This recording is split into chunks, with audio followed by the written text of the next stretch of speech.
thank you very much for coming along tonight, and thank you for those who made it on Zoom as well. And we're going to be hearing from Chris Knight, I don't know if you're on the screen, and Jerome on this modern metaphors from political resistance movements applied to human evolution.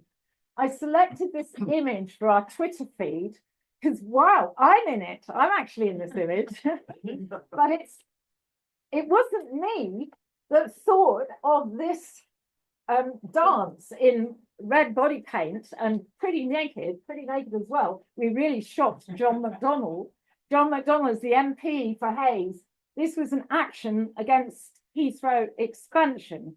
So he turned up on this line of it's kind of line of red t-shirts to try and put a protest there.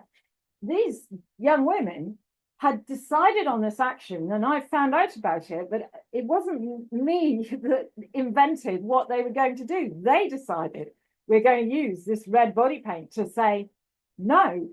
And since I'm the author of the Female Cosmetic Coalition theory, this was kind of putting into practice my kind of scientific theory. So I thought, all right, I'll do it too. That's why I got in there. But the point is here that we're looking at incredibly ancient female strategies being applied in a recent political context. That's why I use this as applied. So we're going to be hearing much more about the debates here from Chris and Jerome. Does Chris want to start, or I'm going to blank that screen? Yes. So if you need any more screen, it's up. Yeah, so Jerome and I have sort of finished a book. We've been working on it for about 6-7 years or so, and it's called When Eve Laughed, the Origin of Language. And of course, although we have huge amounts of agreement, Jerome and I sort of come from sort of different, I suppose, social, cultural, political backgrounds, as any two people would really, and we've been having lots of discussion. So we're going to be reliving some of those now this evening. So I'm going to Jerome's asked me to start. So, I mean, we are the Radical Anthropology group. So welcome to Radical Anthropology. Radical. It's something to do with radishes. Radishes are roots. And we are trying to get to the roots of things. So I think we all agree that you can't really understand much about what's going on in, say, England or America or anywhere else in the world without knowing a bit of history. And you can't really know much about all of us humans on this planet without going back into prehistory. And you can't really understand much about any part of life on Earth without going into the history of life on Earth. So the time dimension is absolutely critical. So we want to get to the roots, particularly because we're anthropologists, the roots of what does it mean to be human and how do we become human?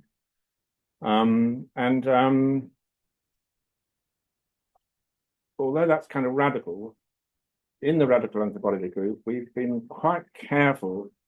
I've been, I think, careful. I've got my politics, but you come to Radical Anthropology not to be harangued by me or somebody else telling you all about our political positions. You want to learn anthropology, and somehow it's always a little bit difficult to know quite how politics and science and anthropology and various other things kind of connect or don't connect. My own view is that politics is always bad for science. But it's also, I think, the case that you can't really be doing anything exciting in science. There's never really been any scientific breakthrough, for example, without it having political repercussions. So there's always going to be some sort of connection that when politics is the driving force, driving the kind of conclusions you arrive at in science, it's just not going to be science. It's going to be rubbish. And I would think it's not going to be any good to anyone. So we've had all sorts of experiences of what happens if you put your Marxism or your other kinds of politics first over what's called science. It ends up being completely useless. Having said that, it really is impossible to say anything at all about so critically important an issue as what does it mean to be human and how do we become human? You just can't say anything about that without arousing political controversy.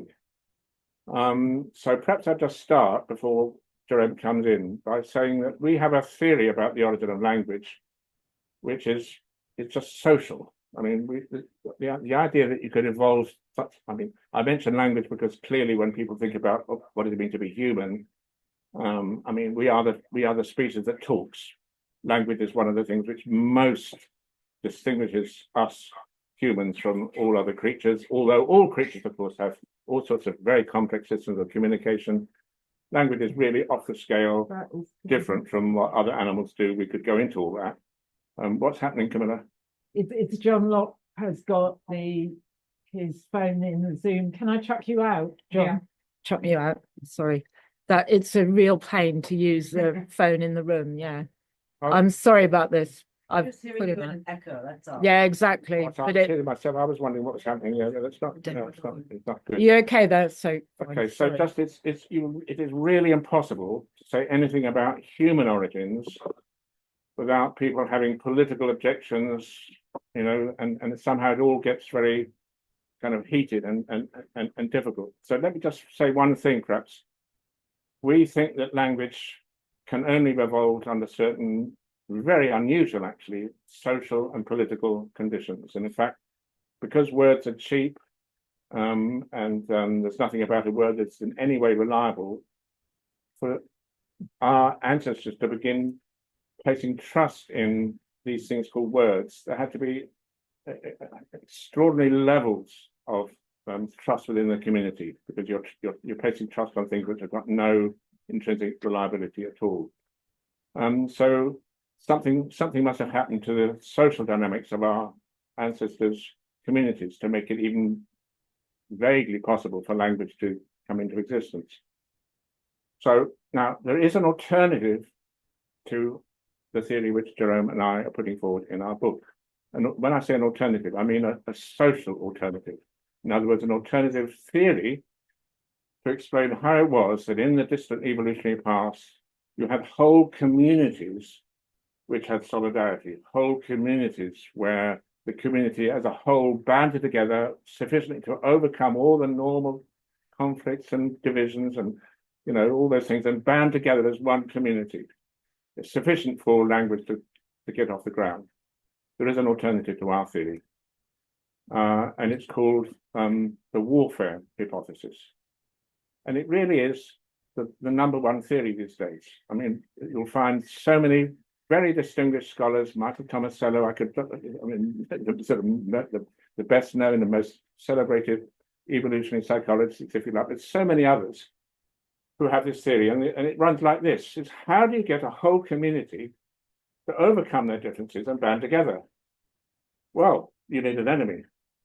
And if you're fighting against the enemy and the enemy is trying to sort of kill you, you're going to band together, forget your differences. And the idea is that in the evolutionary past, warfare generated sufficient solidarity, sufficient collectivity for language to evolve.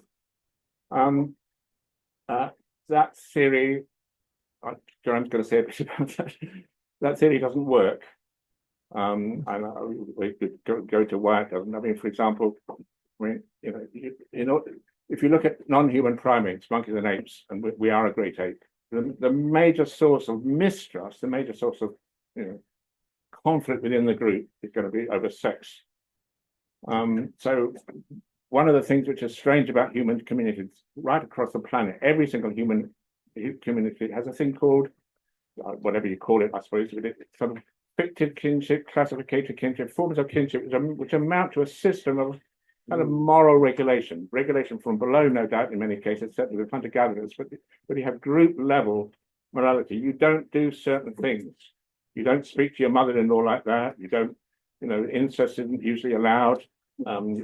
Rape clearly not allowed in any society. So, but so those sort of things. So how does warfare between one group of men and another, territorial warfare, how did that give you sexual morality? I mean, just think about it. You'll think not too, what happens in the war? not too easy. And what happens in war, of course, is that that's when you do get massive amounts of rape and all those things. So how on earth the warfare mode is supposed to generate sexual morality, which would be a condition for it's different that in-group trust to even begin to think about language. You know, you need some other kind of theory. And of course, we've got another theory. Well, I won't going to go into the theory now, simply to say that the warfare model is the major alternative. And what I'm trying to stress here now is that when people put forward the warfare hypothesis, it's not political.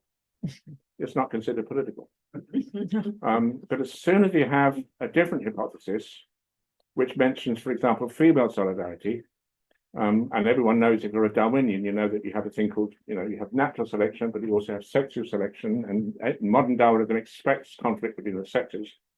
It's just a normal thing that males and females have different, you know, likely to have different ways of getting the genes into the future, different reproductive strategies. But somehow, as soon as we start applying that absolutely standard element of Darwinian theory to human evolution, it arouses huge amounts of controversy, which is political. Just to sort of hand over to Jerome, I've pretty much all my life really been thinking in terms of gender conflict as opposed to territorial warfare as a sort of engine of evolutionary change. And in the model I've been putting forward over the years, if you like, women win that battle and establish that some things are sacred, namely our bodies. Don't touch unless we let you. No means no. Those sorts of principles of gender resistance, establishing, you know, I mean, just that there are such things as rules. These are rules that come from below. And anyone just thinking, for example, about, I mean, it's a kind of well-known thing. This thing. I mean, Claude Lévi-Strauss, hugely influential structuralist. When people in social anthropology think about the incest debate, they think of Claude Lévi-Strauss's theory of the emergence of the incest taboo. He makes this rather interesting point that usually in culture you find things which are sort of different from culture to culture. If something's the same in all cultures, it's probably not part of culture, it's probably part of nature. And he draws attention to this paradox that all cultures have a rule against incest. And so he treats the incest taboo as a sort of mark of the transition from what he calls nature to what he calls culture. But anyway, he's got a theory. And social anthropologists learn this as soon as they get into college. I mean, but it's the theory is that you have a group of men over here with their sisters and daughters, and a group of males over here with their sisters and daughters. And what happens is that the guys over here want to form a relationship with the guys over there, so they sort of say, "Well, you have our sisters for sex, but you know we're expecting you to give us your sisters, and because your sisters are used as a gift to give to the other group, you don't want to have sex with them yourselves. Because if you're a group of males who have sex with your own sisters and daughters, you haven't got any gift through which to make an alliance with the guys over here." And again, this still among social anthropologists is sort of accepted as kind of, yeah, that's kind of a theory which seems to sort of work. It's sort of still around there. From a Darwinian point of view, it makes absolutely no sense whatever. So because if there are some genetic disadvantages to incest, if over a long period of time, and we kind of know this from the royal families of Europe, if you keep inbreeding, you know, very strange shapes of nose and funny goings on are going to be accumulating in your lineage. But the cost, of course, will be borne by the females, because a male, you can have sex with your sister and then sex with somebody else and somebody else and somebody else, you know, because your sperm don't cost anything, and you've got plenty of them, and so. But from a female, you can only have a certain number of babies, and so if there is some you know cost in incest, it's the female that will bear those costs, and then lo and behold, what we find with all our primate relatives, it is the females, like the female chimpanzees, quite frequently harassed by their brothers and maybe their fathers. But it's the females who resist because, of course, they were the ones who bear the cost. And yet, despite all that, despite that standard Darwinism, you still get the idea that somehow, like everything else, it's the males who invent these critical rules, taboos, and things which actually establish the cultural domain. Do you want to come in now? Yeah. Jerome? Yeah. Well, I mean, just to sort of reinforce a little bit the point that Chris was making about the this patriarchal model. It's based on the study of chimpanzees, who are our closest relatives, and so there's good reason to look at the way they do things to try and understand things about ourselves. But as Chris was saying, the levels of intergroup violence within chimpanzee society are extreme, just as the levels between chimpanzee groups are quite extreme. And it's really on that model that many of these mostly male biological anthropologists and evolutionary anthropologists have developed these theories that give dominance to male in the process of what made us human. And so it's very tempting to follow these models. But actually, if you look at human beings, we're radically different from chimpanzees or gorillas. And part of that radical difference is speech, as we know, but also, here we are all sitting together in this room, and I can't see any of you males fighting each other for attention of the females. You're all being rather well behaved, actually. It's quite surprising. If you were a lot of chimpanzees, this place would be kicking, and a lot of you would be losing body parts to each other in the process. And it is quite remarkable that the difference is so radical. And so to explain the process by which that came about with reference to the way that chimpanzees behave is sort of actually not very logical. It's not really very intuitive as a process. And so I've had the good fortune of working with these egalitarian groups of hunter-gatherers in the Congo Basin.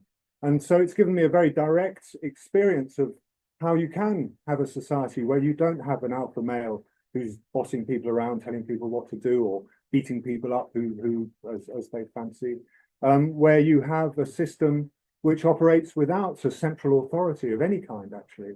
And perhaps the authority that really does exist in those societies is music. And of course, music is not as we produce it just by switching on a button. It's produced only if we all collaborate together to actually make the music. And in that process of making music, we educate ourselves about different ways of collaborating. And actually, that's a really central way that these hunter-gatherers who don't have leaders understand how they should collaborate and work together. And that's very, very different from the sort of ways that different groups within chimpanzee society will collaborate for a moment against another individual, or in order to do something like kill a monkey or whatever it might be. And so starting to witness that much more closely, you realize that these metaphors based on violence, based on territoriality, for instance, really don't apply to the human story, or something radical had to happen to change that in the human case. So, for instance, the hunter-gatherers who I worked with, I was often surprised how welcoming they were to strangers, even people who were there basically to do them harm. For instance, there were some really aggressive poachers who were just accumulating huge amounts of meat to go and sell in markets, which had the result of actually impoverishing their own forests, making their own hunting difficult. But they would always welcome them. They would always be open towards them. And the idea of refusing somebody, of saying, no, this is mine and you can't have any, is really alien to them. Their economies are not based on exchange or reciprocity. They're based on demand sharing, which just means that if anybody asks for something, you have no choice. You have to give. It's not your right to refuse. And if you do refuse, you're like a social outcast. And it's something which is really viewed very badly, can lead to violence. If you refuse people, it's taken as a deep personal insult. And so starting to see that actually there's a very different logic going on in these societies was what really led me to look much more carefully at the political dynamics of these societies. And what you start to see is, just as Chris was saying, that the real political sort of friction is between the men's group and the women's group. And it's because, as Chris was saying, women have different interests to men. Men might want to go philandering around, but they're resisted by women who say, no, you can't go there. When young girls are initiated in the women's secret society called Yele, when they come out of the sacred area that is just for women, they sing a song, and the song is one woman, one penis, hey, one woman, one penis, hey. And they just, these beautiful young girls, dancing around camp, all bedecked in flowers, looking absolutely gorgeous, just singing that song. And it has its in myth. It's one of the songs that the elder lady when men and women first came together and men discovered sex with women, they were just like, wow, I want 3 of these, I want 4 of these. And the old lady said, no, 1 woman, 1 penis, and made that the rule. And that was when society formed as we know it today, according to their. So it is an indigenous theory of human origins. Yeah. And so it really started to challenge a lot of those ideas. So the idea that territorial warfare could have been a big issue for hunter-gatherer societies who are demand sharers just doesn't make logical sense. And so this, in discussions with Chris, Camilla, and other people, has led us to thinking about this in a radically different way. And so Chris and I have had lots of discussions. We have play dates. So my children had play dates with their friends, and so in order to justify me disappearing off for an afternoon, I say I'm going for a play date with Chris, and we sit and have chats about these various things, and that's how this book that we were just preparing came about. In one of these play dates, where was I going with that? That's a diversion. Could we sort of had a disagreement? Yes, yeah. So that's right. So in 2019 was the last time I was in the forest with the particular group of people that I've been studying for the past 30 years, or living with for the past 30 years. I have been to other parts of the forest since then, but just for various reasons, I haven't been able to go back to there. And one of the tragedies of time passing is that dear friends die. And I just was giving a lecture today to some students about these hunter-gatherers, and it's really sad because I look at the videos and the things I'm showing them of people talking and explaining stuff, and so many of the people have died. It really is very sad. So whenever I go back, one of the things I end up having to do is organize end of mourning ceremonies for my friends, and it's a particular tradition where this spirit Ejengi, which the women gave to the men at that moment when they came together and they first discovered each other. And the women used to, when they danced Ejengi, and Ejengi begins very small and it gets really huge, it gets really small again. And out of his raffia, small girls would fall. And that was how the women got new women in their women-only society. And when the men saw that and they discovered how much they loved sex, they said, look, we've got to have Ejengi. You can't have Ejengi anymore. You've got to come to us for babies. And so the women said, okay, you can have Ejengi, because they kept, according to them, much more powerful things. So yeah, go on, take Ejengi, no problem. And we're very proud of Ejengi. And because Ejengi was what brought society together, when people die and it causes a rupture in the social fabric of a group, and these are groups not like ours where, how many of you really know the person sitting next to you? I mean, probably very few of you. Whereas if we were in a Benjeli camp, you wouldn't just know that person. You would have watched them probably since they were a small baby, and you would have seen all the stupid stuff they did. You would have seen all the wonderful things they did. You would know that person in a way which forces a sort of honesty between individuals, which we can escape from very easily in these urban societies where we're constantly locked away and whatever, doing weird stuff in our own places that we wouldn't do in public. Whereas there, you really are known for who you are in a very profound way. And so when people die, you have to do these end of mourning ceremonies. And what happens is that the people who died will have had affiliations to particular forest spirits. And these forest spirits are forest spirits that you feed through song and dance. There are other forest spirits that eat blood, and those ones you want to avoid because they cause lots of problems. And so people are very clear that when someone dies, if they were an initiator of Ngoku, if they're a woman, or if they were an initiator of Yele, then Ngoku and Yele should be called to their lifting of mourning ceremony. After they die, people stop cutting their hair. They only wear old clothes. They just look really miserable. And the reason is they want to not make the spirit of that person want to come back or feel jealous. Because if that person starts feeling jealous that they're still alive, then they could stop them finding food. So they make themselves look really miserable, and their hair goes really bushy, and they wear dirty clothes, and so after a year or so, it's felt that if that spirit's probably left now, it's fine. We can start returning to normal. So we call it Ejengi. All the different spirits that those people were associated with are also called, and they're danced in this 3 or 4 days of celebration. And then And at the very end of the celebration, a Jengi is brought, and he takes those people who are affected by the death and washes them of their grief in the river. And when they're returned back into the community, they can go and put on some nice clothes and start relationships with other people and do whatever it is they need to do to carry on.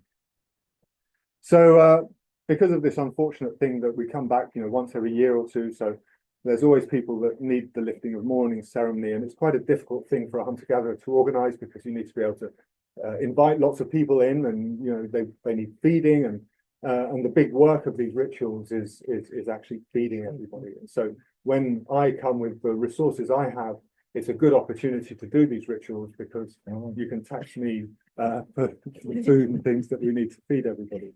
And and so we began this ceremony, and one of the people who had died was a woman who was a very famous spirit guardian of Ngoku, which is a women's spirit, which is extremely well, it represents the sort of fundamental power of women, and that power is the reproductive power. And Benjeli men really are in awe of women's ability to produce children. I mean, we can do everything we like, but we can't produce children.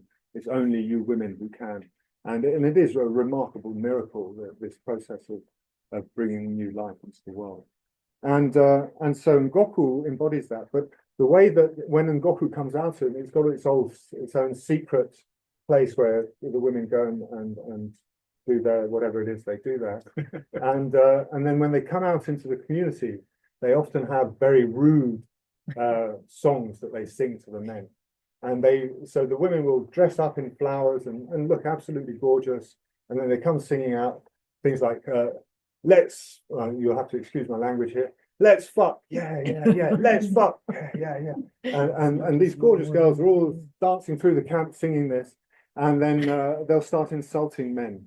And they'll say, your penises, they're just not up to it, are they, eh? Ha, ha, ha. Your penises are always wibbly wobbly and flippy floppy. We need some proper. And then they'll start doing even little sort of sketches where they'll imitate drunken men trying to have sex with women and things like that. And all us men, we're all sitting there thinking, as well as it being very sexy, it's also your daughters and your sisters and your mother and your grandmother, and it all gets very messy and emotionally complex. And so you just keep quiet, really. And if it's really too much, the only thing you can do is just go away. And so often men go into the forest, or they take their sons down to the river and have a swim or something like that, to get away from these riotous women.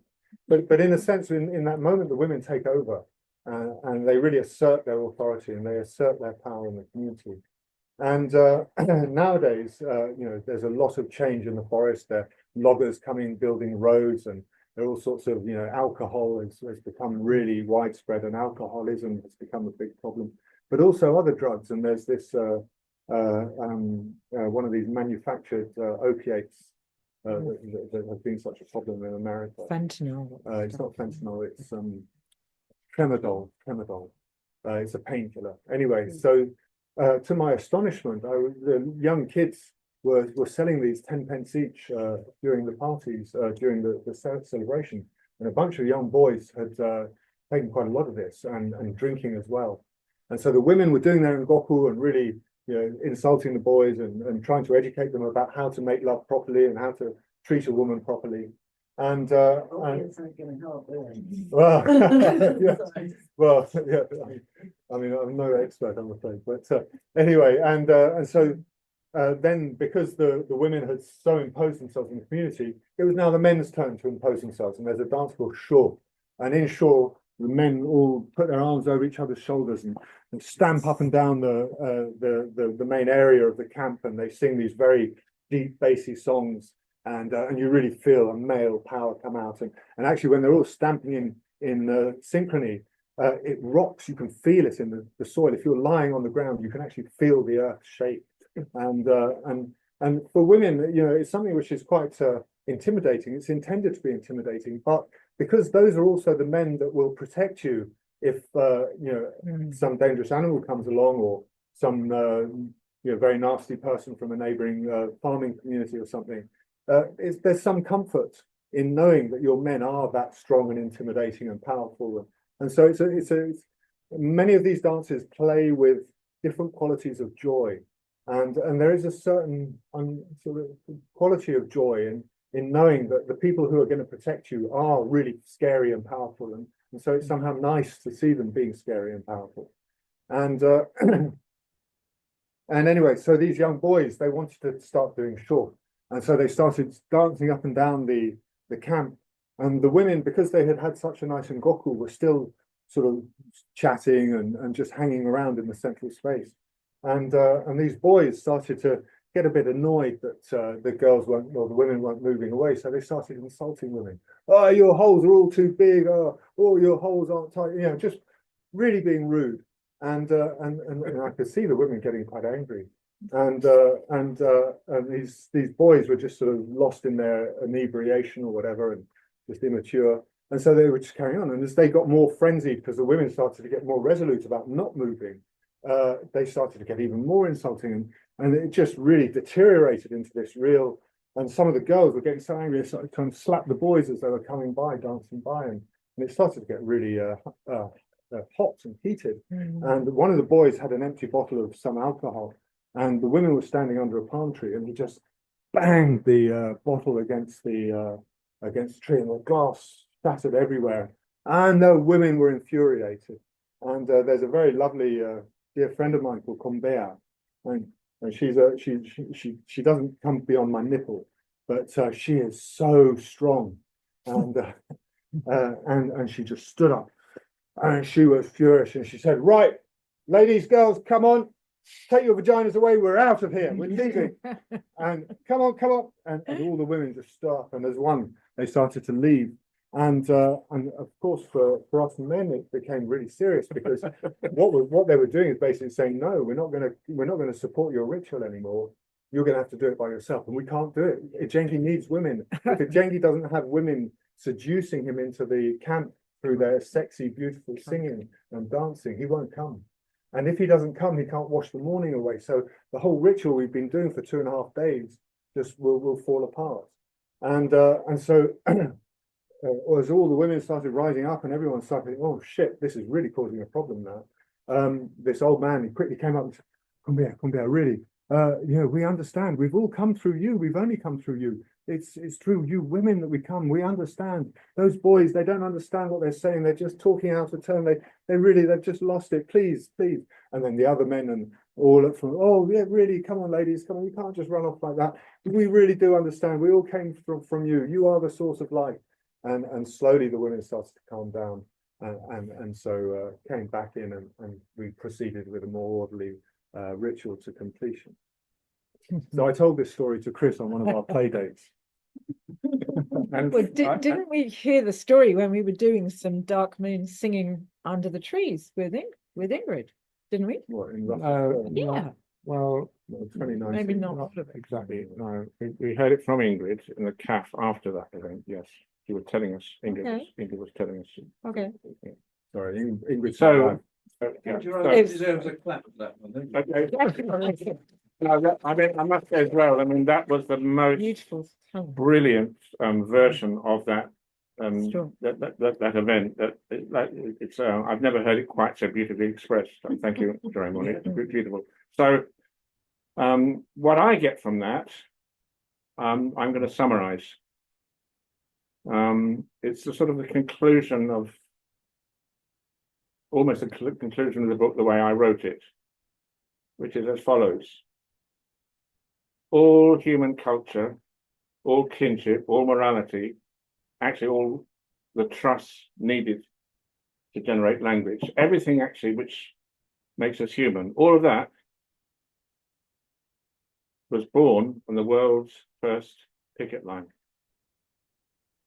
Now, you might think it's a little bit of a jump. Yeah, well, I did. And so I read Combea's, it's almost instructions to the younger girls. Right, we're taking all your vaginas, whatever word you want to use. Sorry, Camilla. We'll talk about that later. Okay, all your cunts, take them out. I interpret that as strike action. It's called sex strike. If you men don't know how to behave, you're not going to get any sex. And any kind of strike action is more than just solidarity. Solidarity, you can have all different forms of resistance, different kinds of solidarity, but a strike has particular qualities.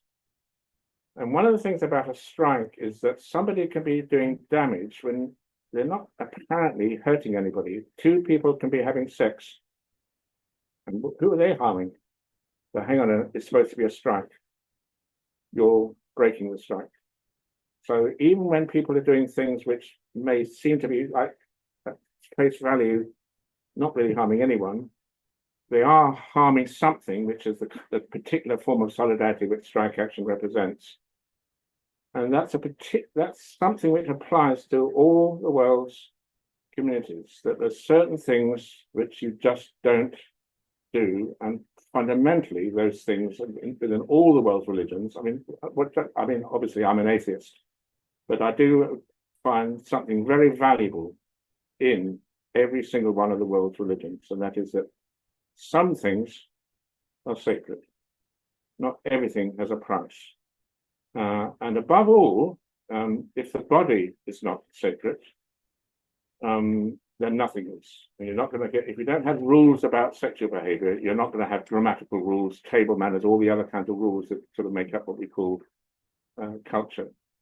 And in order to defend a strike, you need something like the picket line, because you've got to somehow prevent people from, in the language of the trade union movement, from scabbing. And so I sort of have that as a model. And I realize, of course, you can think, and I have been criticized. Even my friends have said, Chris, you're coming from the 70s and 80s, you're using cloth caps and picket lines, and you're sort of projecting that all onto the distant evolutionary past. And it was actually Jerome who said, well, it's a metaphor, Chris. You're using for what this vignette that Jerome's given us. You're using the idea of a strike, but you've got to remember that it's a metaphor. And I was thinking, well, I suppose so. It's a metaphor, but kind of, it's strike. It's the word strike action itself. I'm sure it is a metaphor. Also you can actually you can look at the etymology of picket line and find it actually has a military background, and the strike, of course, it means a hit and so on. But all language is metaphor, and I was trying to sort of work out why is my metaphor more metaphorical than all the other words that people use to describe things. And of course, I was very well aware that, as I wrote in my book, Blood Relations, that all over the world, women use strike action. It's just a normal thing, and more than that, actually, the form of organized sexual relationships that all cultures have. In no culture do people just do exactly what they please. There's always some kind of level of morality. And hunter-gatherers don't really have weddings. They don't have marriage in the sense that you don't know. With hunter-gatherers, egalitarian, sorry, I must be clear. Immediate return, to be technical, hunter-gatherers who don't practice storage or egalitarian. The institution, marriage is just the wrong word, wedding's the wrong word, it's called bride service. And bride service is almost another word for sex strike, because bride service means women, with their backing of their mother and sisters and other relatives, at any moment they can say no to the young man who wants a relationship with them. So bride service wouldn't work. Bride service just means a young man, if he wants a relationship, he's got to kind of earn it. He's got to prove himself generous, modest, a good hunter. And any young man who's sort of got a relationship but starts to be disrespectful, turns out to be a bit lazy, shouts at his partner, he's likely to be just out. So, and when he's kind of dismissed from the relationship, it will be in a way collective. The woman herself will have the backing of her mum and her sisters, maybe her brothers as well. So what I'm saying is bride service has already got within it what I'm kind of calling sex strike, in the sense that, no, this is a critical point. A young man does not, on forming a relationship, he does not acquire this thing called conjugal rights. It's not that a woman like said yes, and from then on the man can say, okay, you said yes, you're my wife, I can have sex with you. At any time she can say no, she's got a right to say no, and that's intrinsic to it. So I'm just simply saying that from my point of view, and a sex strike isn't just a metaphor. But having said that, Take a couple of steps back. yes, yeah. So just to return to this primate world, Mm. where there aren't those rules about sex, where might is right in a very literal sense, you have the females fleeing, as Chris was explaining at the beginning, their brothers and their fathers because of this, random sex that can be imposed, forced on them at any time. And so they flee to another group where they can at least have sex with people who aren't their relatives. And by contrast, hunter-gatherers in these egalitarian societies, the women stay with their mothers, and it's the boy who has to leave his home to come and stay with her. And just if you think about it from a simple power point of view, the girl, she has the support of her female relatives and her male relatives, because there she is in that community. And that puts a very different balance of power into the relationship to the one that primates have. So there are certain very deep fundamental differences in the way that we organize ourselves to our closest relatives that really do require some explanation. And so Chris was talking to me about, sex strike this, sex strike that, picket line here, picket line there. And sorry, we'll get to the end and then we'll have questions. And so, and I was saying, look, Chris, you're taking something which is a practice from industrial relations, and you're applying it all the way back to these people who have no idea of industry, have no employment notions, salaries, and all these things. And it's, you've got to be a bit more specific. You can't just bandy this word around without being more particular. And so what that did is it forced Chris to start thinking, okay, well, what do I mean by picket line?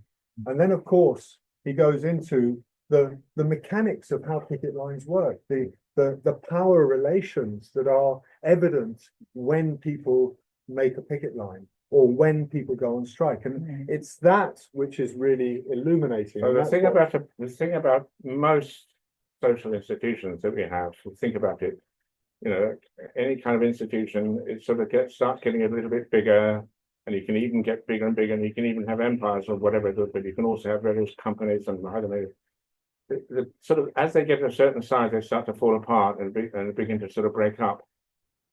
The weird thing about a picket line is that in principle, it should have no end.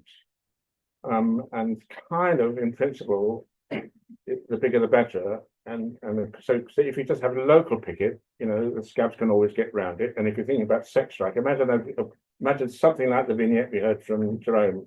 So those boys were threatened with, and the community was, all those young women, their bodies are going to be taken away from us. Well, maybe those boys in the evolution of us would say, oh, well, you seem to be on strike, we'll go and find some women who aren't on strike. So the way around that is, of course, to have, again, metaphor, a general strike. Now, how do you organize a general strike? Well, what about using a clock and having the strike timed to a certain point within that clock?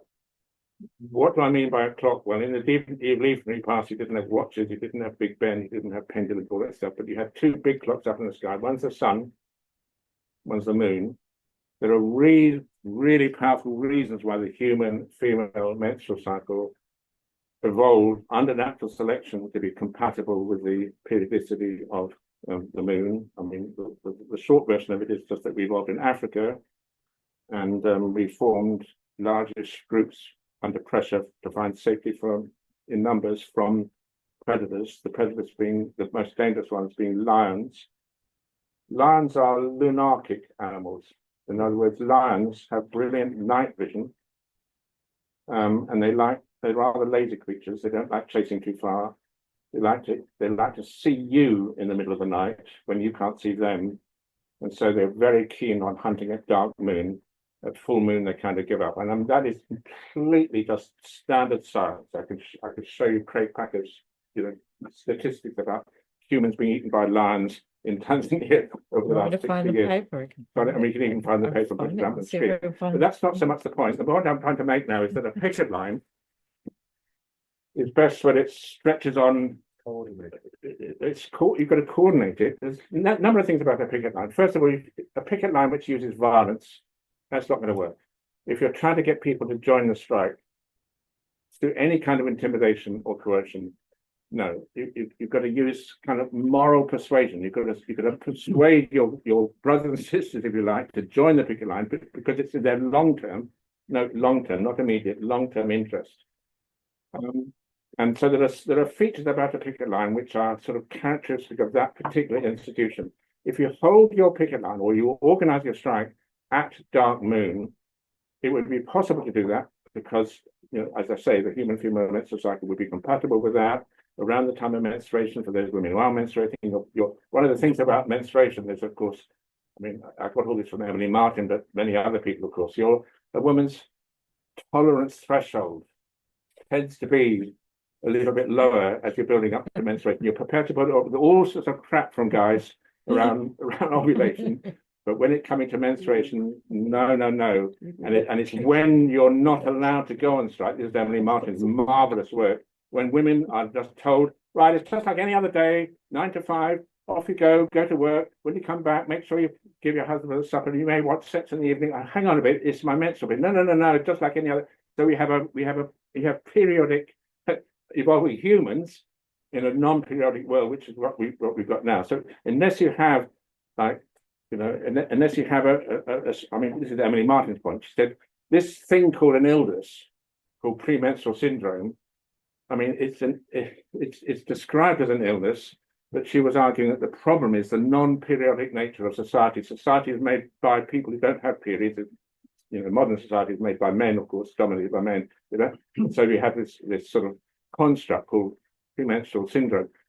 We have to leave all that more or less completely aside. I'm simply saying that this theoretical model is very, very precise. If you just say solidarity, if you just say resistance, if you say language evolved when we had cooperation, I mean, that's just nothing. All animals cooperate. If you talk about solidarity, all animals threatened with a threat, like birds threatened by a predator, or I don't know, they will mob the enemy. So that's kind of solidarity. No, the picket line is far more precise. Why is it important to be precise? Because a good scientific model is improbable. It's kind of unlikely. It's therefore, because it's surprising, unexpected, and it makes very specific predictions, you're giving your critics every chance to demolish the theory. There should be all kinds of evidence. For example, if something you find around the world, traditionally the time to have the classical time, the appropriate time for menstruation is full moon, well, that would disprove the model. You'll find, by the way, everywhere around where if there is some sort of cosmological rule or statement or ideal time for menstruation to occur, you will find it is always dark moon. Well, okay, well, that's one prediction which is validated. The most difficult ones are those which are directly concerned with a picket line. And shall I go on with David Lewis Williams and the Thin Red Line? Well, I mean, I think we can go there. Yeah. But I mean, just to return to what we were saying at the beginning, the sort of the metaphors that are being used to try and make sense of evolution, the ones that are dominant in at the moment, these ones that are basically male bias, all focus on warfare. And those are the metaphors that are used to try and say, oh, that's how we generated that solidarity or that cooperation. And what I think is really powerful about the idea of the picket line is that this is a series of relationships between people that go well beyond industrial relations. And actually what we can see, and this is I think what Chris is going to talk about now, is how in lots of traditional societies, but particularly in those that have left some traces, we can see what really does look like picket lines. So Chris, do you want to talk about it? Okay, so as I say, I ended one of the chapters and we've now agreed on it, I think, between Jerome and I, we're making sort of finishing touches. All, everything that makes us human, language, culture, religion, cosmology, kinship, morality, all was born on the world's first picket line. And okay, now how do we test that in the light of all the different levels of evidence? Well, one realm of possible evidence, of course, is rock art. If you want to sort of go really back to reasonably early times in terms of human history and prehistory, rock art is pretty good. So we evolved in Africa, of course, rock art in southern Africa is pretty ancient, not that ancient, doesn't take you right back to human origins, of course, but it goes back, we think, many thousands of years, perhaps, up to 8, 9, 10,000 years. And there's a marvelous article by the rock art specialist who actually inaugurated modern rock art studies. His name is David Lewis Williams. And one of his early papers was called The Thin Red Line. Now, my model would predict that what made culture, what established the gender division of labor, was a line of women, if not actually menstruating, at least acting out that they're menstruating by covering themselves in blood or red vegetable dye or red ochre. But it's a thin red line, and the line says, like, don't cross.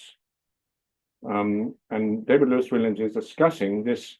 I mean, he just describes how it was. Sorry? Ubiquitous. All right, okay. He uses the word ubiquitous. The motif in Southern African ancient rock art, which is most ubiquitous or widespread, is the motif of a thin red line. And it's clear that this red line is sort of supernaturally potent. It's kind of linked with blood. It's sacred.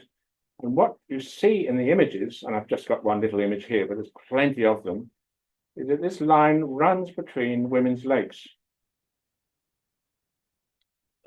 Here we are. That's an example of it. It goes here, but actually this line is endless, and it's in red ochre. And I mean, I went. Can we just? The top one is just to say that that's an evidently healing, and there is this persistent kind of equivalency between the experience of the potency of healing and the potency of menstruation. So obviously, I'm sort of, I mean, jumping a few steps. I'm saying here we are. That's the picket line. But you might think, okay, well, I've just cherry picked a few bits of rock art to make my point. Well, no, not really. Think about it. What is the most probably familiar motif in fairy tales? I would suggest it's the dragon. I mean, what is the dragon? It's a line, it's a snake, it's often got many heads, it's very fond of maidens. Patriarchy, in order to make the world safe for marriage and the family, under patriarchy, heroes like St. George have to chop it heads off, chop it up, rescue the maiden from this thing. I mean, it's a bit of an argument, it's all in my book, Blood Relations, but, the dragon. Now, one of the reasons I came to understand the dragon was because if you look at Aboriginal Australian rock art and ritual, you'll find that this divinity is called the rainbow snake. Again, the rainbow snake is made of blood. It's actually made of menstrual blood. What happens is that when women dance together, their menstrual flows connect up into a river or snake or rainbow or the mother of us, all of us. This is the source of potency. And you just go around the world and you just find sacredness linked to serpent, snake. But this serpent snake has always got a magical quality to it. And very, very often you actually see inside the snake whole bunches of women and children forming that snake by linking arms, linking their blood. So I'm just saying, this theory makes predictions. Any decent scientific theory would be testable. There should be okay. Supposing this dragon or rainbow snake or whatever it is, supposing that thing engaged in marriage, supposing you had a dragon that married women, that would contradict my theory, because the dragon is the antithesis of marriage. It's sex strife, it's women's solidarity against, so. And of course, it could be that it married all the women and kept all the that's women. right. It does. It's a bit of a different one from one woman, one penis. It's not exactly wedlock or marriage as patriarchy understands it. So, Exactly. I mean, we've spoken for a whole hour. It's obviously our theory is a little bit ambitious, but it's different. It's exciting. A lot of people like it. There's no other theory. I mean, if anyone thinks there's another theory, a Darwinian theory to explain the origin of language, please tell me, because I haven't come across one. And the warfare, the only social alternative is the warfare one. That doesn't work. Why not, give this one a chance and see if it works for you. All culture was born on the picket line. That's it.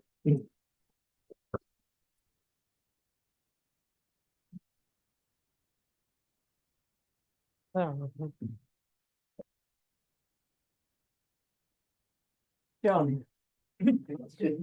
First of all, apologies for my phone. I couldn't get the volume down here. I listened to your account, Jerome, and it struck me very much that it's like what goes on in big metropolises in the town centre on Friday night. That you get the same sequence, you get the two sexes turning up, being polite and nice to one another, doing their sort of little displays, and then gradually the input of alcohol, narcotics, all kicks out of that. You end up with lots of bad things happening. But what goes on initially is that you have the females sort of, sorry ladies, parading themselves in often a state of relative undress in front of the males. You have the males dressing themselves up to a certain extent. And so you have these two displays going on to start off with. And the result of it is not mass orgies at the end of the evening. No. It's quite the opposite. That sort of thing happens on Saturday night. Oh. That when they sort of settle down and decided what they liked from the previous week. Is that a fair analogy? Did Zoom hear what John was saying? He was comparing what the beautiful story from Jerome to a Friday night, Saturday night shenanigans in Newcastle. But what's so interesting, Jerome, you said something. Yeah, I mean, so there are some similarities, but there isn't the same structure. So what's different in the case I was talking about is that it's not just the young women, it's all the women. Yeah. It's the old women, it's the premenopausal women too, girls. And so it's everyone coming, or all the females coming together and exercising their force and their power.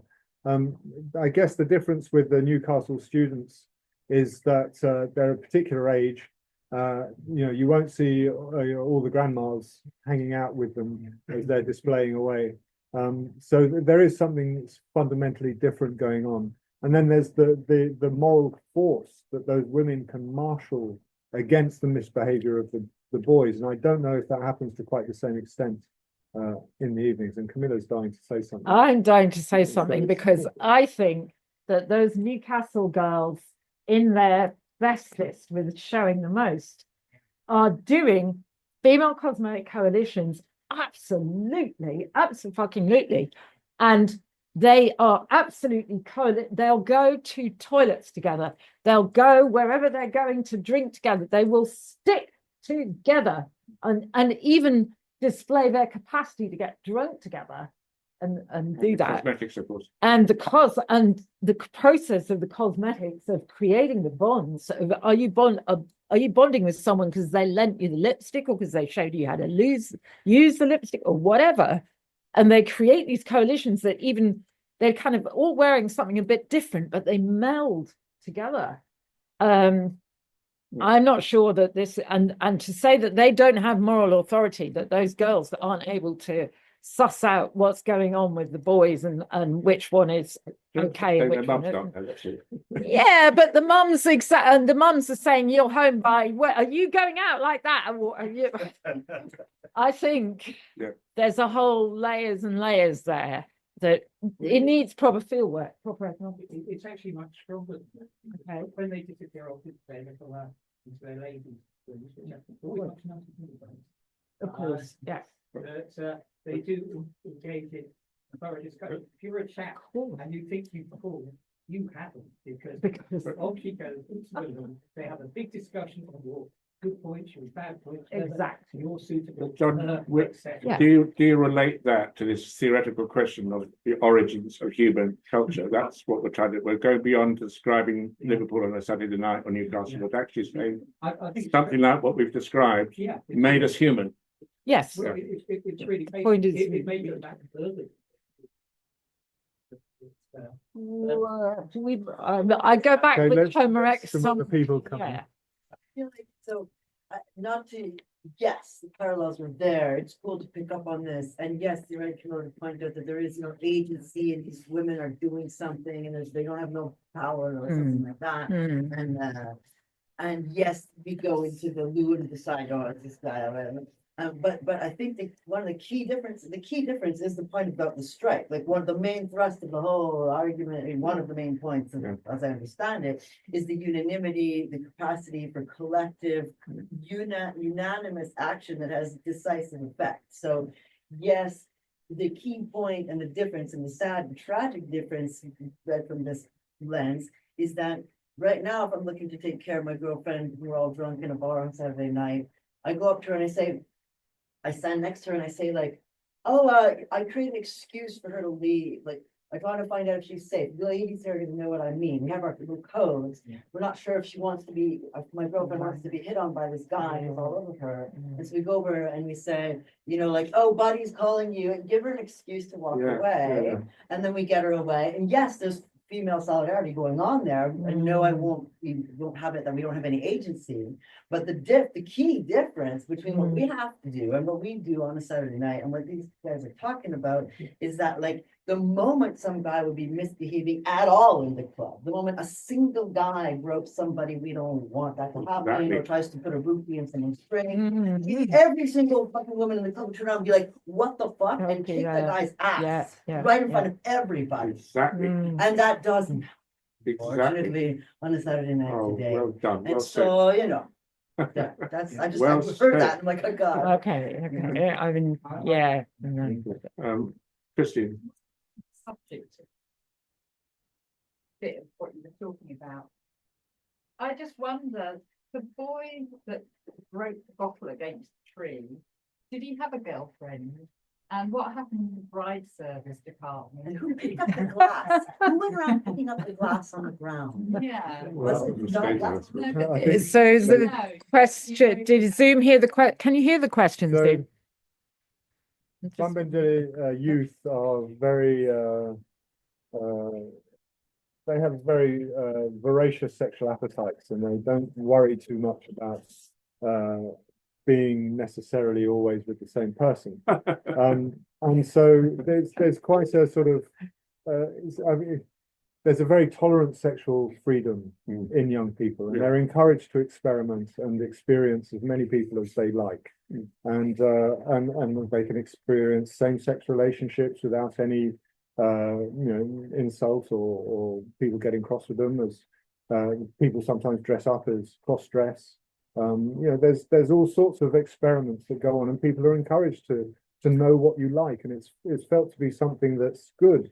That as a young person, you're sexually experienced, you know the sort of relationship you like, and so when you meet that person that really hits your spots, that's probably the person to go with, and then have a monogamous relationship. And once you are committed and you start doing bride service, then you remain committed. And it's different to these young lads who will go and visit all the different iboka, they're called iboka, these ceremonies. And when they hear of one, they're all dressing themselves up, preening themselves beautifully, just as of course the girls are, or the young girls. And there is lots of sex that goes on. I mean, that's part of the attraction of these events,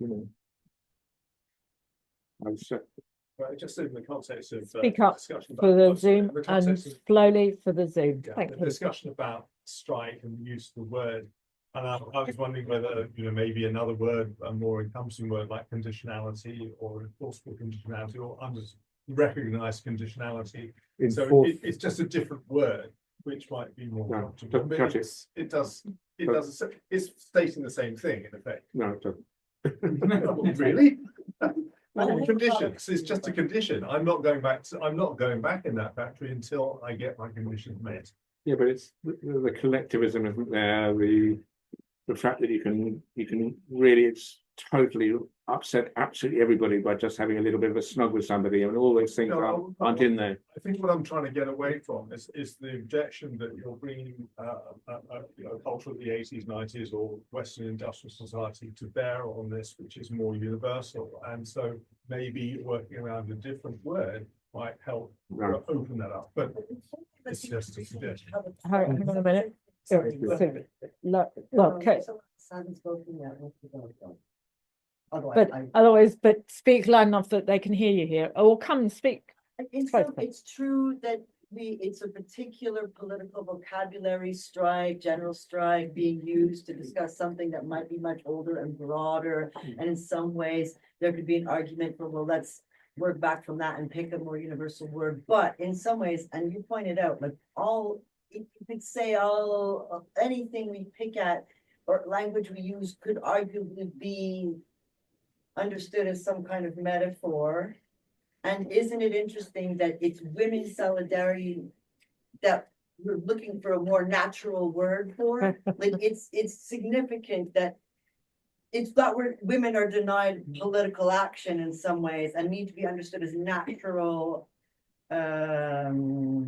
organisms as opposed to political subjects, that it's in a way maybe it's tricky for us to understand it as a strike. Like, because or you think of a word, I don't think conditionality might be it, but I feel you think of a word that seems more broad, of like a typology of which strike is now an example. And you say, well, and you could say it's social solidarity, you could say it's unanimity, we don't have to, but, and then you could say, well, strike is an example in the 20th century of something that is broader and older, and then you start working with that broader and older category. I mean, that would be fine with me if we could think of a good one. But if we can't think of a good one, then there should be no reason that we can't use strike to talk about it. And if we can't, I really do think it's because we're not allowed to if it's seen as anachronistic, it's because we don't like to think of women as political subjects in the first place. Exactly. Thank you. Thank you. Yeah, but no, but I mean, it's true, and I think we have spent some time thinking about what alternatives. And Chris has persuaded me. The picket line is a very good. When they use the warfare model, they're thinking of the Blitz. Yeah. We're all together. All of the Blitz. Territorial. It's a metaphor. I mean, but of course, a lot of our book is about the origin of language, and of course, we're aware that the whole of language is metaphor. Everything creative. I mean, the thing about language is that it's extraordinarily creative. That's one of the brilliant things that Noam Chomsky pointed out. You kind of, when you begin a sentence, you never know what's going to come next. So it's hugely creative, but all the creativity is metaphorical. You're saying something which is false, but there's an honest intention behind it. I mean, obviously this sort of cliche is Shakespeare. Juliet is the sun. I mean, she's not the sun; she's a woman, and the sun's a huge ball of hydrogen up the sky. And this is the person with 2 legs, and she's female. So you're saying something evidently false, but behind the falsehood is an honest intention. So, to me, I can't actually. I've been trying to think of another word than strike or picket, and of course. I mean, Ife Amadume, for example, he writes about Igbo. That's a beautiful example. Just really briefly, he describes what happens among the Igbo when it's known that some man has molested a girl along some path. And so the goddess Idemili, who takes the form of a python, she just calls out, they all have a secret meeting of women. They call out all the women, and all the women converge on the house of this person who's committed this crime, and he gets his. I don't know. I mean, he's all right. He's sort of he won't be damaged, but he won't do that. He won't be all right. Well, he may not be all right, but I'm just saying. But if he calls it a strike, and she calls it a sex strike, and she's not using a metaphor. She certainly doesn't think she is. She's just describing in the only language she can, because she's writing in English, what happens when a man messes with a woman in this rather patriarchal society, the Igbo, but these women have enormous amount of solidarity, and they maintain it through periodic sex strike action organized by a kind of trade union congress called the Serpent. Called Idemili, yeah. yeah, the Pipe. Say, it's kind of like, there's, you know, how people are about saying cunt and menstrual blood and stuff. It's almost like we're having the same conversation about the word strike. Yeah, right. Similar.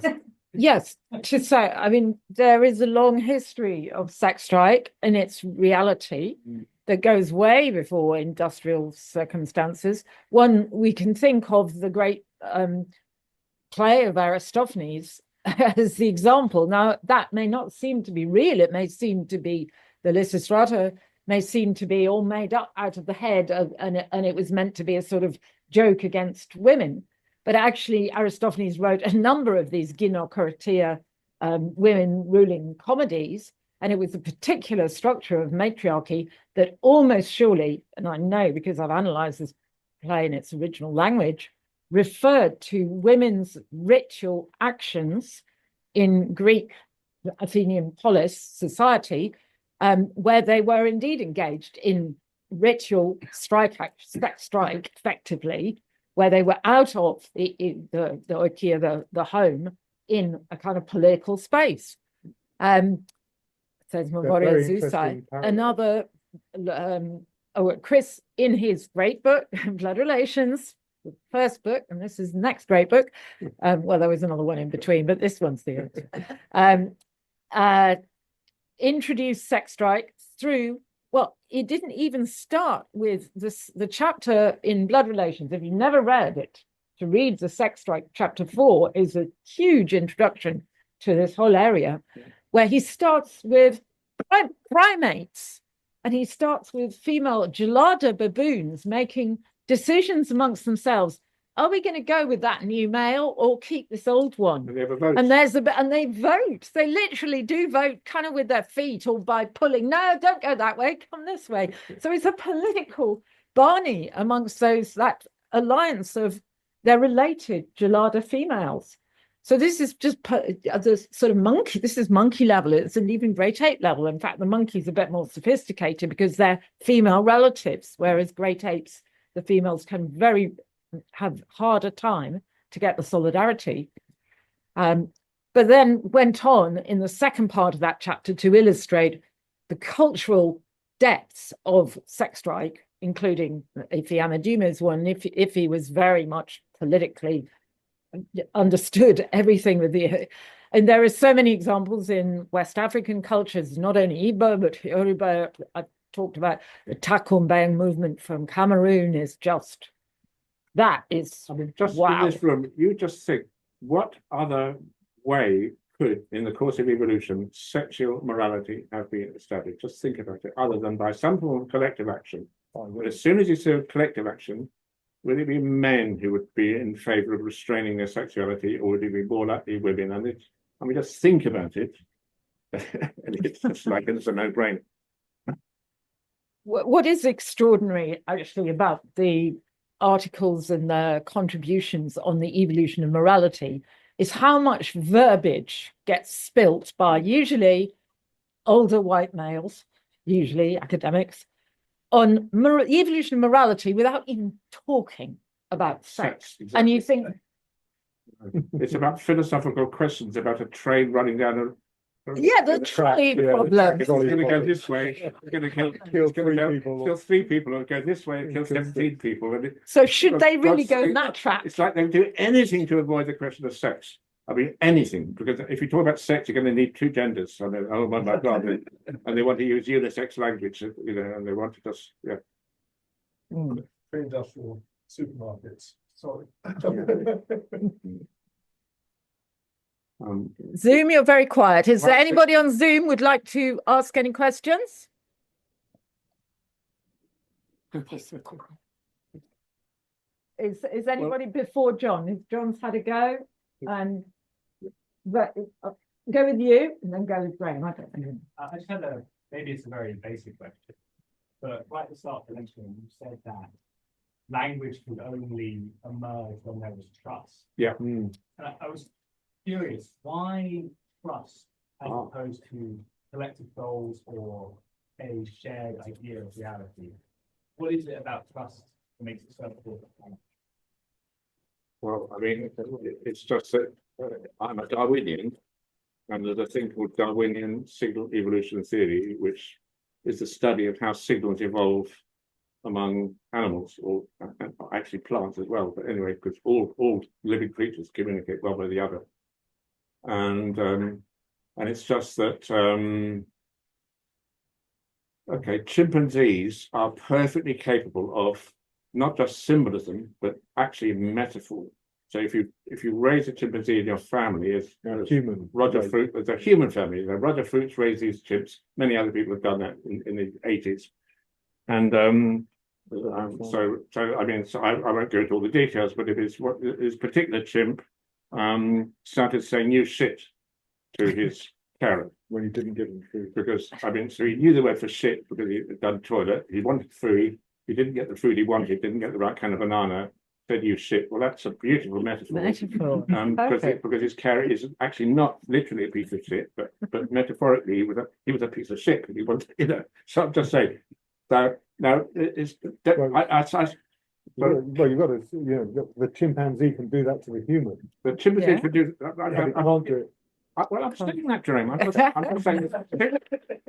As soon as I've got friends. We had Walter Summer here. We had Andy Fowler. I mean, so many people now have spent like years and years and years of their lives living with chimps, living with gorillas, and they will just tell you, none of those capacities for metaphor and even for conventional signaling ever get used in the wild, and the reason being that there's always a certain element, even between sisters, brothers, friends, where there's always an element of mistrust. There's always an element of possible trickery.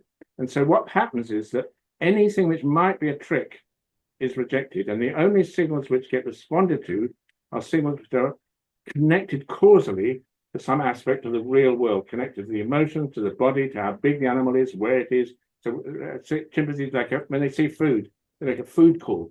It's like audible salivation. When a chimp makes that sound, it's like when you hear a cat purring. That's the sound of happiness. This is the sound of saliva. So unless the signal's connected in a causal way with its referent, with what it means, the animal will just reject it. So you can teach, chimps sort of rudimentary form of American Sign Language. Put them in the wild, absolutely useless. They'll go straight back to using like body language. So human language is head language. It's not connected to the body at all, actually. I mean, John is easy to please, and the various things, sentences Chomsky is so proud of. They're not connected with emotions or anything at all, but they're sentences which are the same sentence, whoever you are, with your male, female, big, small, here, none of that happens in nature. And we've got to explain how it was possible to happen with us. And we need a theory. We're not going to go into the theory. The theory is nowhere near enough time. But very briefly, we need ritual sufficiently powerful to generate sufficient bonds of trust for within the ritually structured community, these cheap things we call words to become worth relying on. So that it's a theory, but it's a good theory. I mean, and when I say it's a good theory, what I'm saying is that a number of very key colleagues of ours in linguistics, Adele Goldberg, Cedric Brooks, and people, I mean, they're beginning to see that actually this theory actually does work. And it's the only theory there is, actually. Graham, do you want to go? I'm just coming back to your big line, right? What you're describing is a theory of society which has developed language, for example, based on a tremendous act of female solidarity and collective act. Yeah. Which is fine, but there's plenty of evidence for that, and I don't know how controversial it is in the world of anthropology, but It's very controversial, yes. yeah. But it doesn't, that act itself of creating a society in which this is the rule and you can't break it because we, the women, will impose it, doesn't require many strikes. It doesn't require many picket lines. Yeah. And so I mean, I don't know what your evidence is for saying that's how it began. Because if you think about any aspect of it, I mean, I've been a shop steward all my life in various ways. And we really, you know, we might have been on 7 or 8 strikes over a 40-year working life. But actually, every day, there is a struggle going on between, as people will know who work, management and the workers. For example, just a small example recently, you must all come back to the office 5 days a week so we can keep an eye on you. Well, we're not fucking coming back to the office. There's been a strike on that anywhere.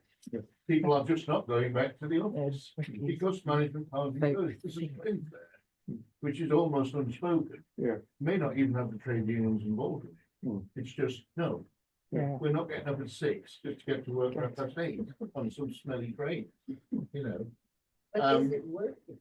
That's It if, is. that's if the strikes haven't occurred on the train. But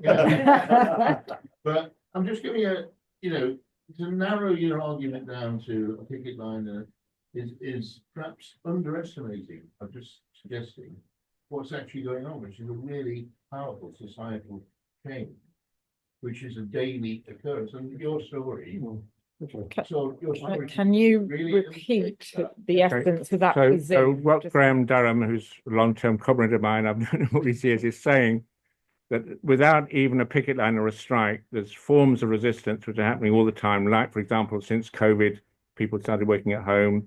Management are saying, come to the office. A lot of people are just not, without any union or industrial action, they're just not turning up at the office. There's not much management can do about it. Why don't I take that sort of model instead of, because you don't actually need to have a full-blown strike to have sufficient resistance to make a huge difference. And the reason I won't spend at all long on this is because, as I said earlier, I'm interested in testing the model. If you go the whole way and think about what was the most powerful way that the evolving human female could signal no, you could make a prediction. You wouldn't just use a consonant and a vowel like no, darling, not tonight, all that sort of stuff. You'd use the body language, you'd use the body language collective, and what you do, you reverse the biological signal of yes.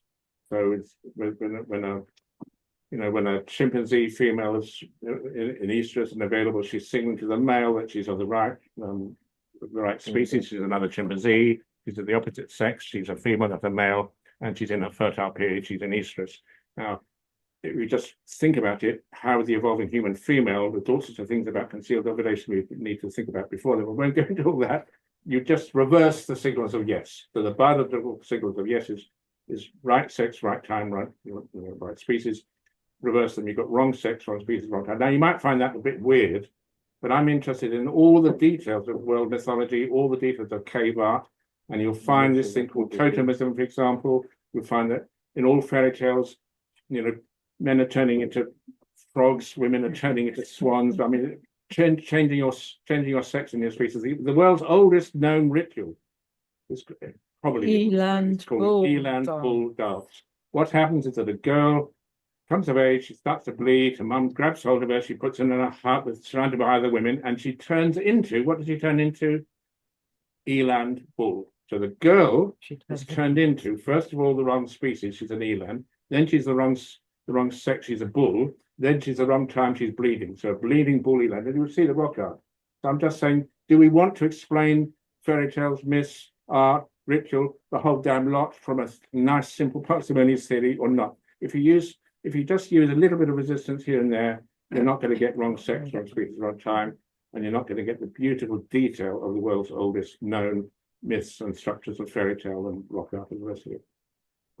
You get to stay home from the office. See, the only reason that works is because enough people do it. Do The it. moment someone's willing to take a job and come into the office, and I'm unemployed right now, I'll Yeah. totally scan any. Well, that's another. Any kind of, no, but there's a lot of people now, and people complain about it, they're able to close back into the office because some people are willing to. do it. Yes. But also with a strike, the point about a strike, everyone has to be part of it. That's the point. Yeah. That's the key. Everyone's Because got everyone who's not part of it is a scab, Yeah, and that's the difference. yeah. That's the thing. And there was John, you do want to come and Stan. Yeah, no, Stan and I'm then very John. pleased I came tonight because I've never heard Jerome talk before. And that story was so down to earth, Yeah. real, because you had experienced it directly. So, because I've read Chris's stuff before on the Camillas, so I know the theory, but hearing getting it. it firsthand, like that is lovely. I thought when you talk about the warfare thing, of course there isn't, you know, there's an element of truth there, but when there's an enemy, you can unite against the enemy, and that of course is today's politics, isn't it? You know, Putin needs to have an enemy, and so does Trump, and so does Britain needs to cohere an enemy, you know, in order. If there's not one, they invent it, don't they? But then that kind of solidarity that you say the origin of it, military, you know, solidarity is a military myth as well. Military origin in some ways, soldiers fighting together. Of course, they're comrades, aren't they? Yeah. But they're against the other, you know, whoever the enemy is. But when the chap spoke about trust, was it? You know, why trust? You know, the animal thing is as Chris said, you know, it's got to be expensive. It's you have to use all of your body to make a signal, and you can't help it. You know, whereas we can whisper. You know, we can whisper to it. Just as powerful, yeah. With human words, you put your whole close together and say, push that. You know, it's digital conversation, very different, isn't it? To a big, loud, heavy signal that costs a lot. So it's very cheap, and by changing the syllable, you can change the meaning. So you have to be on that in that relationship. I think it's reasonable. Very good account. All animal signals are costly, not necessarily hugely costly, but the animal has to invest its body in the signal. When we say the difference between, okay, we'll meet you tomorrow, okay, we'll eat you tomorrow, it's a matter of life and death, but it costs nothing. So you know, it's just a tiny little switch, like, you know, switching on the voicing or opening your lips and shutting them or something. It costs absolutely nothing to make a life or death difference in speech. Animals wouldn't allow that. They would demand, you know, some reliability by insisting that the signaler invests their whole body in some way in the signal. John, Yeah, I want to go back to the menstrual cycle. can you come and be quite loud so Yeah. they can hear you? On the menstrual cycle. I remember some time ago that there was a lot of work going on the humanization of menstrual cycles among female groups. I think the examples that you usually give me are none of these. But I was looking at that diagram with the rock on, and I just wondered whether that could be interpreted to be a synchronized menstrual cycle going on among the group of Paleolithic, maybe? That particular art is probably more not so old as Paleolithic, or it'll be a bit more recent, but I think it's still idiomatic of something that The dragon, the rainbow snake, the nagas, I mean, all those powerful snakes, often with wings and many heads, they are images of ritually organized menstrual synchrony, but it's the sort of biological reality of menstrual synchrony is much more sort of uncertain. I mean, it's not like in real life. It's easy for women to, it's clockwork precision synchronized menstruation. As long as they do enough to create an impression that the men believe that they're synchronized, that will give you your dragon, your snake, and that will be in the rock art. So there's no, I completely agree with you. That red line, that thin red line, is an image of, yes, of, you know, it's a representation of culturally organized, ritually organized menstrual synchrony. Actual biological menstrual synchrony is much more iffy. If you think of a hunter-gatherer camp with that was a Drakensberg picture, so mountain bushmen, only very few girls out of the camp, because most of the women might be pregnant or breastfeeding and not necessarily menstruating. So we happen to be a society where there are a lot more menstrual cycles going on, means we overlap a lot more cycles, and therefore the idea of synchrony is much more like, is in some sense actually occurring. But there is no question that the idiom that synchrony is there belongs in hunter-gatherer cultures, whether it's Australia or James, yeah. Well, Ian, are you here? Why Yeah, didn't you say something? Okay. This is Ian Watt. James Woodburn was working with the Hadza. He'd been started working with them in the late 1950s. And by 1974, he was quite totally convinced that the men, at least, and virtually all his information came from men, shared this belief that there was a level of synchrony, menstrual synchrony amongst the women, timed with the moon. He drew on two particular informants. One of them was much more precise than the other. He said at the beginning of dark moon, one or two women might start to menstruate. By the appearance of the new moon, all the women would be menstruating. And by the full moon, no one would be menstruating. And his more cautious informant was basically saying the same thing, but more cautiously.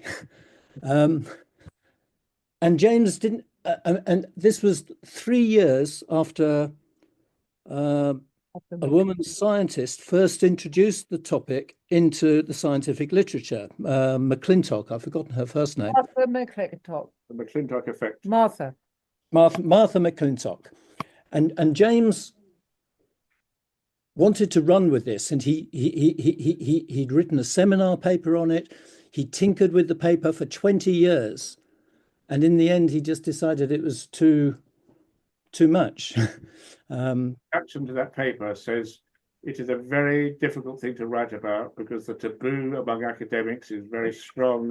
I'm not quite sure how to do it. And he ended up being paralyzed by the feeling that he can't quite get away with it, and so he didn't publish it. And It was critically important to the whole of symbolic culture among the Hadza. Wait, Eric, Can I just add one more thing to that? Yeah, Ian Watts has rescued this paper, was buried in a kind of coffin after the death of James Woodburn, but Ian Watts has sort of ambivalent respect for James Woodburn now. Like I always have kind of like I really liked him, but also like always wanted to bother him about this. And I'm like, oh, okay. We bothered him persistently for years and years and years, but posthumously, Ian has gone in there like through the ring of fire, getting the thing. Ian was about to go to 1974. Yes, but the notes were taken in the 60s. Yeah. Or 50s. Yeah, yeah. A long But time the only date on the actual unpublished. Can I just add a final bit to this story, which of course is what James did do very well, was to describe Hadza ritual. And the main thing that came out of the Hadza ritual was that their most important ritual is timed for the dark moon, the time when women was believed to be menstruating.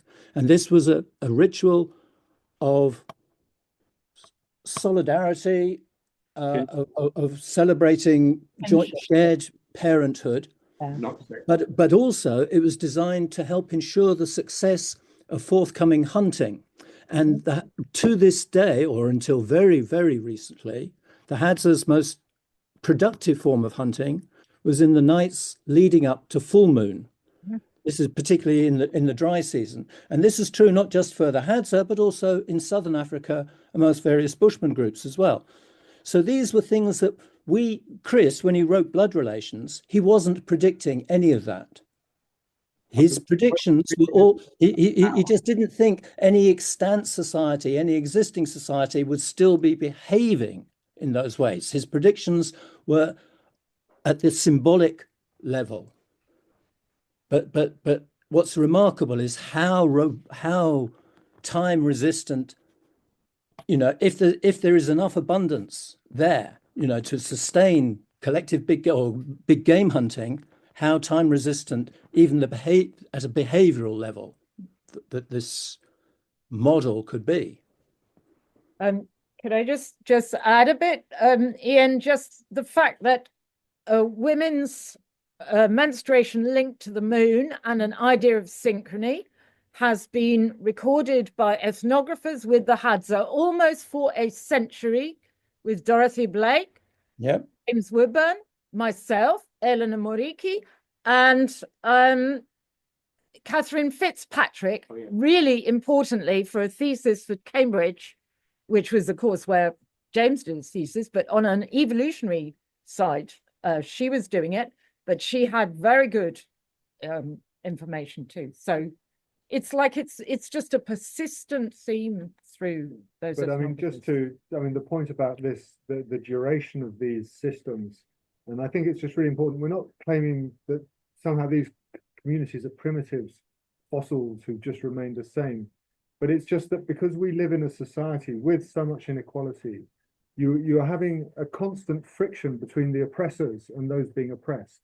And that constant friction, of course, the people who are oppressed resist. And the oppressed seek all sorts of new ways to reassert their oppression. And that friction leads to all sorts of rapid change constantly in societies. Nothing ever works. Because of course people are unhappy with that situation. Whereas what you have in societies like the Hadza or the Bambangele, the people I've been working with, is a system where that friction isn't present. There isn't an oppressed group. You have the dynamic relationship between genders, but as soon as a child can walk in the Bambangele, they can stay where they like. So if your parents are constantly arguing, the children will go and stay with their auntie, they'll go and stay with their best mate, they'll go and stay with somebody else. Right? And parents can't tell their children what to do. They can ask them nicely, but they can't force them to do anything. And so in such a context, the sorts of frictions, I mean, you just think about the quality of parental-child relationships in that context, it's quite different to the sort of patriarchal finger-wagging way that many men like to imagine they can be fathers.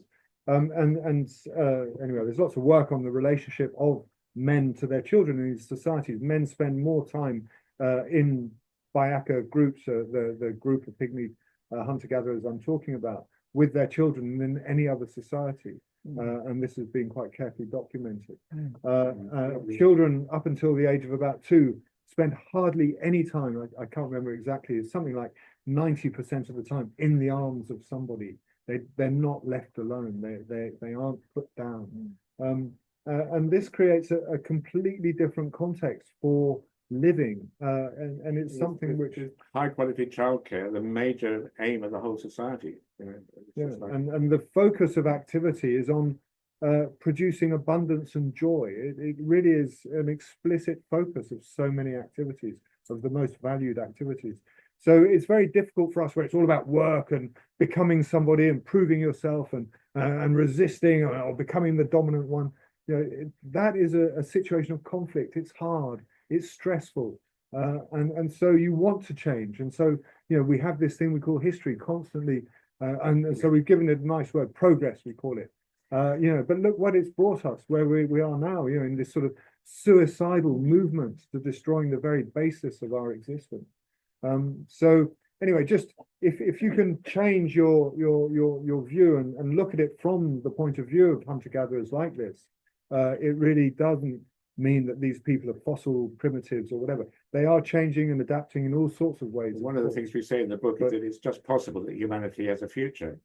But if so, the hunter-gatherers of extent egalitarian hunter-gatherers are in an important sense that they're already, and they won't have to change much. We all have to change a lot. Obviously, in terms of scale, they're not. No one's talking about going back to bows and arrows. No. Okay, but in terms of social dynamics, like with values which mean no borders, no rich and poor. Whatever you've got, you share, and your major aim in any project is joy. Accomplishing that is, if you haven't with your singing, you haven't got to joy. That's the standard. I mean, they're in the future. And the rest of us have got to catch up. So we make quite an effort to explain that the future is hunter-gatherer kind of thing. I mean, that's by the way, that's one of the slogans of the Indigenous rights movement, is that we are the future, and that future is Indigenous. The future is Indigenous. Sorry, that's the exact phrase. Oh, we got one more. Yeah, I do have a Can you question for Jerome. shout a bit? On that topic, I have a question for Jerome, because at the start you did emphasize this, the difficulty of refusing denying or demands. basically. But on other occasions, I have heard you talk about this sort of thing, which is perhaps more rare amongst the Bengali, but it seems to be in conflict with that, which is that there are times when they say this bit of forest is sort of, if you say everyone can come in and, kill all the elephants, all the elephants will be dead, but they do have a kind of a system for saying, this area is forbidden, keep out. Well, okay, so What's the truth Explain. behind that? so the question really refers to in previous talks I've talked about ways that areas of forest are closed off. So if people are walking in an area of forest, they have accidents, things go wrong, they stop finding food, or things that they expect to find they don't find. If it happens persistently, each clan is responsible for a particular area of forest. They don't have a sense of ownership. They have a sense of responsibility, I guess, is perhaps the way we might translate that. And so people will go to the clan and they'll say, look, that area of forest, whenever we go there, someone has an accident, we never find what we're looking for. And so one of the conclusions that may happen is that forest is ekila. And ekila can be translated by many words, and one of those words is prohibited. And but what in their way of talking about prohibition, it's not that there are enforcers in the way you might have a national park and eco guards going around shooting up anyone who happens to come across. What they do is they take little cones of a particular leaf called basile, which is very fire resistant. It's a very thick leaf. It lasts a long time. They fill it with earth and they make little cones. And the clan who's responsible for that area of forest will then go to every path into that forest and they put the cones on the path. And you can tell by the direction of the cones where the wide part is pointing shows you the forest that you should avoid. And what it tells people is that this forest is ekila. That doesn't mean that they can't go there. They can go there, they're welcome to, but they just are warned that things may go wrong, that they may not be as they find them. Just perhaps mention another word that goes with ekila in addition to prohibition. Ekila means menstruation. Well, blood, menstruation, yeah. That's what it is. Yeah, okay, sorry. You can't say prohibition without menstruation being part of it. Yeah. Yeah. Have you written something about this? I have, yeah. Yeah, called Ekila. It's in the JRAI, Journal of Royal Anthropological Institute. It's a marvelous paper. Everyone should read it. Google Jerome Lewis Ekila, you'll find. How do you spell it? EKILA. Do you want to give the whole title, Jerome, of that paper? JRA. Blood egalitarianism. It's about blood and egalitarianism. It's almost the only thing published. I mean, Jerome's thing wasn't published. Jerome's published in the JRAI thing, a paper on, essentially on menstruation, let's say. Okay. Yeah. And he got it. He managed to get it published. It's amazing. I mean, it probably was the last thing JRAI published on menstruation. I mean, yeah. But anyway, so those areas of forest are not prohibited in that way that we think that you can access, you can walk through them, but you're just warned by those signs. Yeah, brilliant. Yeah. I think we just about got to the end of a quite fantastic discussion and questions and everything on this subject, I think. So we should definitely say thank you to Chris and Jerome for all that.